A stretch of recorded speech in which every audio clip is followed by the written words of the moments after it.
sommes à présent en compagnie de Maxime Delcamp. Bonjour. Bonjour. Vous êtes administrateur de Focus Fibromyalgie Belgique et vous êtes responsable ici pour la région Ciné-Condro. Oui. On parlera tout à l'heure du Fibrocafé qui va s'ouvrir ici à Ciné au mois de septembre. Mais tout d'abord, on vient de voir le reportage consacré à André Elbout. Est-ce que tous les fibromyalgiques souffrent comme lui? Alors je dirais il y a un socle commun pour tous les fibromyalgiques. Donc oui, mais la fibromyalgie peut atteindre des degrés divers, de modéré jusqu'à très sévère. Donc la douleur peut être légère ou jusque très lourde. Voilà. Dans votre cas précis, dans votre cas personnel, ça vous est tombé un jour comme ça dessus à 28 ans? Exactement, c'est en faisant du sport que je m'en suis rendu compte. J'ai attrapé des douleurs au genou, douleurs qu'on a mis sur le compte du sport. Évidemment. Donc j'ai arrêté le sport, ce qui a apporté une amélioration. Et ensuite, en reprenant le sport un peu plus tard, j'ai attrapé des douleurs aux chevilles qui là ne sont jamais disparues et qui se sont répandues dans tout le corps. Là, aujourd'hui, vous souffrez en permanence? Voilà, exactement. Il y a des jours où ça va un peu mieux, des jours où ça va moins bien? Oui, ça fait des hauts et des bas. Donc je dirais la douleur est permanente, donc elle est toujours là. Et il y a des moments où même marcher devient difficile, ou monter des escaliers devient difficile. Et il y a des jours où je le ferai sans problème. Donc, mais toujours en ayant mal. Mais il y a avoir mal et pouvoir le faire, et avoir tellement mal qu'on est presque paralysé par la douleur. J'imagine que tout ça entraîne aussi une fatigue physique et psychologique permanente? Voilà, exactement. La fatigue est chronique. Je dirais que je me lève le matin épuisé. Aussi épuisé que si j'avais passé une nuit blanche. Et puis, à force de se mettre en action, l'énergie revient, mais cette fatigue est permanente. Alors, on le sait, hein, il y a encore beaucoup de sceptiques par rapport à cette maladie, et notamment même dans le corps médical. Au début, on ne pense pas réellement à la fibromyalgie, on explore d'autres pistes. Exactement, quand on va voir son médecin généraliste, en général, le médecin généraliste va essayer plusieurs pistes en essayant de voir qu'est-ce qui peut causer ces douleurs. Et on ne pense pas toujours à la fibromyalgie directement, car la fibromyalgie est encore une maladie mal connue. Et on met souvent plusieurs années avant de se poser la question est-ce que ce serait la fibromyalgie, et de consulter un rhumatologue ou un spécialiste en médecine physique qui lui posera le diagnostic de la fibromyalgie. Alors, généralement, on pense plutôt quoi, à la sclérose en plaques, à d'autres maladies du genre? Par exemple, ou toutes les maladies inflammatoires, ou la maladie de Lyme qui est aussi souvent mise en question. Voilà. Et donc, on l'a dit, hein, la fibromyalgie n'est pas une maladie, c'est un syndrome. Et donc, quels sont les symptômes qui font qu'on déclare le syndrome de fibromyalgie? Donc, il faut avoir des douleurs qui sont chroniques, c'est-à-dire qui durent depuis plus de 3 mois, dans les 4 parties du corps. Quand on divise le corps en 4, il faut que les douleurs soient dans les 4 parties du corps. Et à ce moment-là, on peut commencer à se poser la question, est-ce qu'il s'agit de la fibromyalgie? Et alors, le diagnostic se pose par un spécialiste. Il y a plusieurs diagnostics à faire. Le premier diagnostic, en général, c'est la pression de 18 points sur le dos. Quand 11 points sur les 18 réagissent, on pose déjà le diagnostic de fibromyalgie. Et il peut être confirmé par la suite par une analyse des réactions du cerveau à la stimulation, à la chaleur, au froid et à la douleur. Et on voit que le cerveau réagit différemment chez la personne qui a la fibromyalgie par rapport à une autre personne. Vous, à 28 ans, quand on vous diagnostique la fibromyalgie, vous réagissez comment? C'est difficile à accepter parce que on se demande comment on va vivre avec ça. On se demande jusqu'où ça va, parce que ça, dans mon cas, ça a commencé par une partie du corps bien précise avant de se répandre. Oui, jusqu'où ça va? Donc c'est difficile psychologiquement de se faire à ces changements importants. Voilà, il faut adapter son mode de vie et notamment des suivis à la fois au niveau de la kinésithérapie et chez des psychologues également. C'est ça. En général, quand le diagnostic est posé, on est suivi par un centre de la douleur. Il y en a plusieurs en Belgique, notamment le centre de la douleur de Montgodin. Et là, on propose un suivi multidisciplinaire. Donc le spécialiste nous suit régulièrement et on a chaque semaine des séances de kiné, des séances de psychothérapie, soit seul, soit en groupe, pour permettre d'améliorer sa qualité de vie. Et ne pas sombrer dans la dépression, qui est très tentante évidemment. Par exemple, et également de garder une activité physique par la kiné et par des conseils à mettre en pratique dans sa vie de tous les jours, car l'activité physique modérée permet d'améliorer la qualité de vie du patient. Alors, il y a plusieurs causes très différentes à la fibromyalgie, avec toutefois un point commun qui est un traumatisme à un moment donné dans sa vie. Exactement.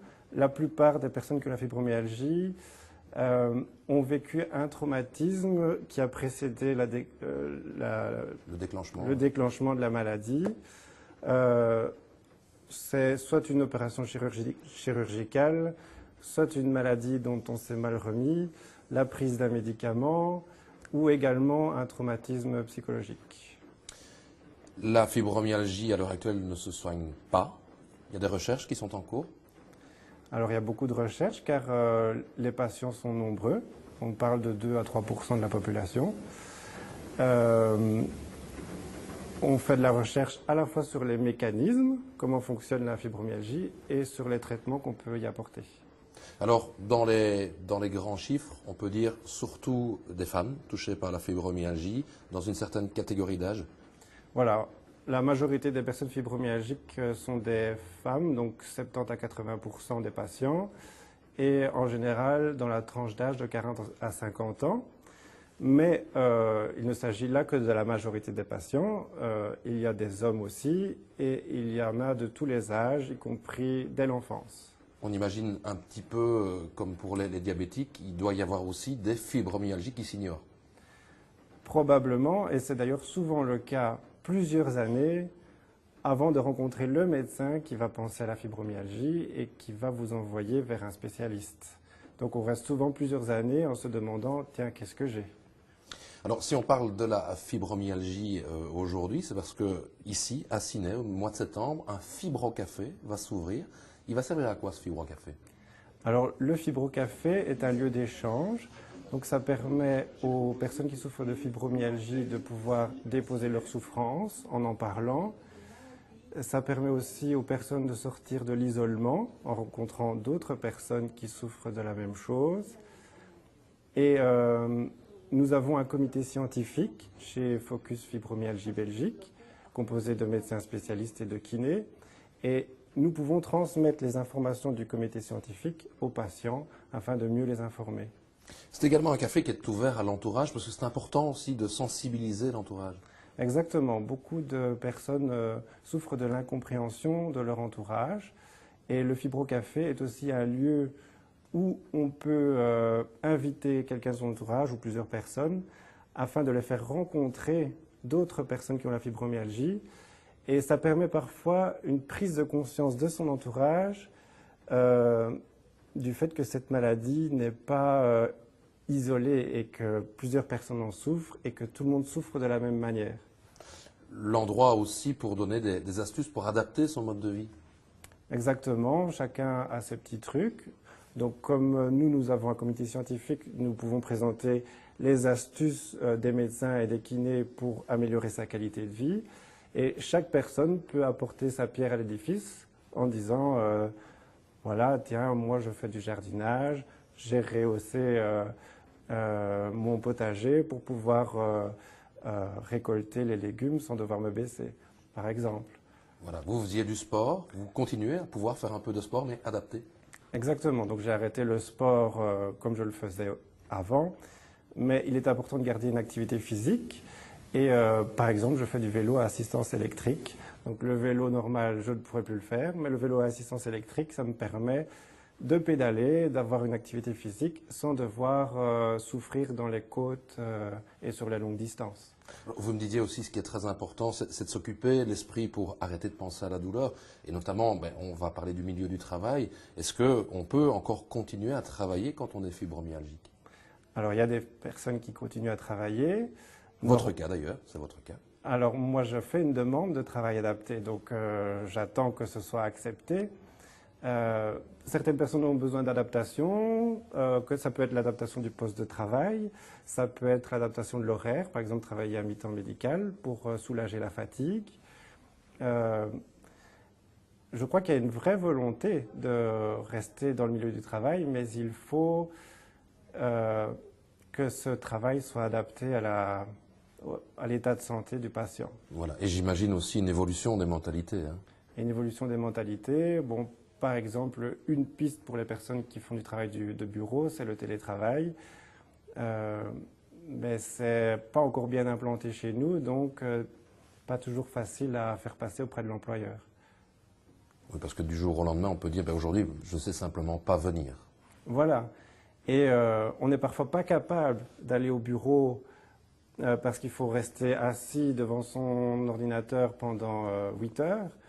Mais on serait peut-être capable de faire ce travail à la maison parce qu'on fait les coupures quand on en a besoin. On a un fauteuil, on a un lit, on a tout ce dont on a besoin pour récupérer ce qu'on n'a pas sur le lieu de travail, par exemple. Là, pendant qu'on vient de discuter quelques minutes ensemble, vous avez eu une douleur? La douleur est permanente depuis le début. Ce n'est pas mes questions qui font ça, j'espère. Non, ce n'est pas vos questions. Et on parlait de distraction. Le fait de parler avec vous me permet de me concentrer sur la conversation et j'oublie un peu ma souffrance. Malheureusement, ça ne dure qu'un moment. On ne peut pas s'occuper de l'esprit en permanence. Et le moment où cela va s'arrêter, la souffrance revient. Si tant est qu'il y ait une définition de ce qu'est une vie normale, est-ce que c'est possible de continuer à mener une vie normale quand on a la fibromyalgie? Voilà, ça c'est une question délicate. Je dirais qu'il ne faut pas essayer de conserver la vie que l'on avait avant, parce que l'on s'ajoute alors une frustration, la frustration de se dire voilà, je ne suis plus capable de faire ça, et on ne voit alors que le côté négatif des choses. Alors ça peut durer un moment parce que c'est difficile à accepter, mais il faut arriver à voir tiens, maintenant je suis encore capable de faire ceci, et je veux garder une vie sociale. Et je veux garder une vie active, mais je vais devoir adapter ma vie à mon état de santé. Voilà. Et donc, garder une vie normale, oui, mais adaptée. Et donc, venez partager tout ça au Fibrocafé, dont la première séance aura lieu le 2 septembre à 14 h, au Centre culturel de Ciney. Ok, merci beaucoup d'avoir participé à cette émission, Maxime Delcamp. Merci à vous. Voilà, on passe à l'actualité de jeudi. On vous parlait des jours blancs. Vous savez, ces jours où les étudiants attendent le résultat et où les examens sont terminés. On est ici à Ciney, où notamment la ville mène des politiques de prévention particulières pour cette période de l'année. On vous parlait également de la journée mondiale du réfugié avec un reportage au Relais du Monde à Natois. Et puis on allait à la découverte d'un passionné, un collectionneur d'avalanches qui collectionne tout ce qui tourne autour de la marque Coca-Cola et qui va organisé ce dimanche le tout premier meeting de Wallonie. On regarde les résumés de ces reportages. Alors que le début de la semaine s'est montré particulièrement propice aux sorties au grand air, la pluie est venue freiner l'ardeur des plus motivés en termes de défoulement après les examens. Cette année, ils se sont parfois terminés bientôt, pour certains le 14 juin, laissant ainsi la jeunesse devant plusieurs journées libres avant les vacances officielles. À Ciney, fidèles au message de sécurité répandu depuis plusieurs mois, les autorités ont accentué la vigilance. À l'occasion de la Journée mondiale des réfugiés, nous nous sommes rendus au centre d'accueil des demandeurs d'asile de la Croix-Rouge à Natois. Ce centre, qui est un lieu transitoire, propose avant toute chose une aide matérielle. C'est le logement, la nourriture, une aide, un soutien médical, aussi une aide sociale dans le cadre de la procédure d'asile, éventuellement une assistance psychologique et l'accès à des formations et en tout cas à la scolarité obligatoire pour les enfants en âge. À l'heure actuelle, 179 résidents attendent que leur dossier soit analysé. Bonjour, je m'appelle Vincent, vous êtes à Havelange et je vais vous faire visiter mon univers. Vous pouvez me suivre ?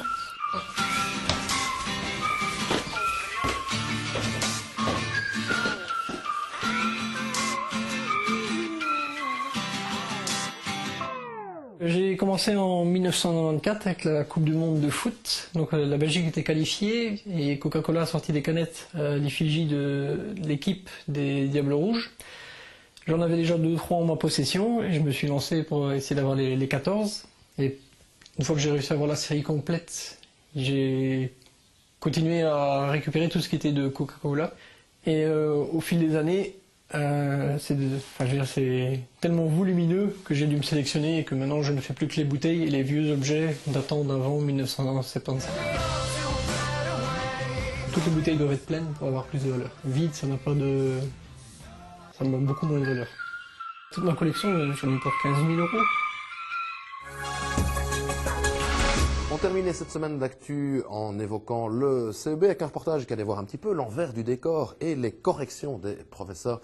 Et puis un des événements du week-end, c'est évidemment la venue de Johnny Hallyday à Namur. C'est la société synassienne Covadis qui organise le concert. Et on est allé faire un petit tour en coulisses pour voir comment tout ça se préparait.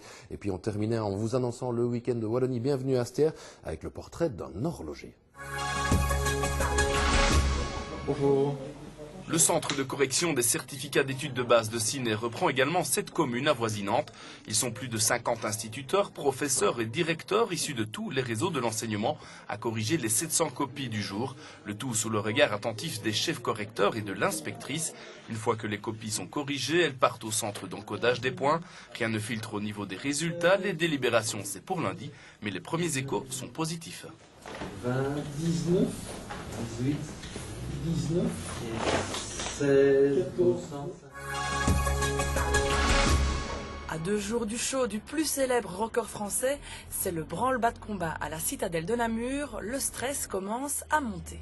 À la tête de cet événement unique en Belgique, une société synassienne, Covadis. Après des mois de négociations et de préparation, le jour J approche. L'idée de base est aujourd'hui réalité. Ouverture des portes à 17 h dimanche, 19 h 30, c'est Machiavel qui ouvrira les hostilités. Johnny est attendu vers 21 h 15, 15 000 personnes sont attendues dimanche. Le concert n'est pas tout à fait complet. Une billetterie sera ouverte sur le site si vous n'avez pas encore de billets. Pour voir le célèbre rocker à Namur, il faut compter 72 à 82 €.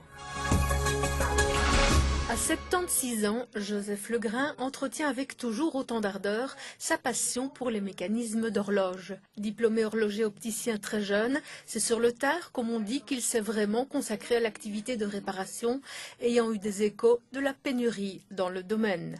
À l'occasion des Journées Wallonie Bienvenue, Joseph Legrain s'installera à la Maison du Patrimoine, rue Marcel l'Espagne à Astières, au cœur des vieux métiers. Il y montrera notamment le mécanisme d'une horloge comptoir qui date d'environ 1780. C'est d'ici que se termine cette dernière édition de l'hebdo de la saison 2012-2013. Et oui, samedi prochain, c'est notre grille d'été qui commence. D'ici là, portez-vous bien et je le dis déjà un petit peu à l'avance, passez d'excellentes vacances. Au revoir à tous.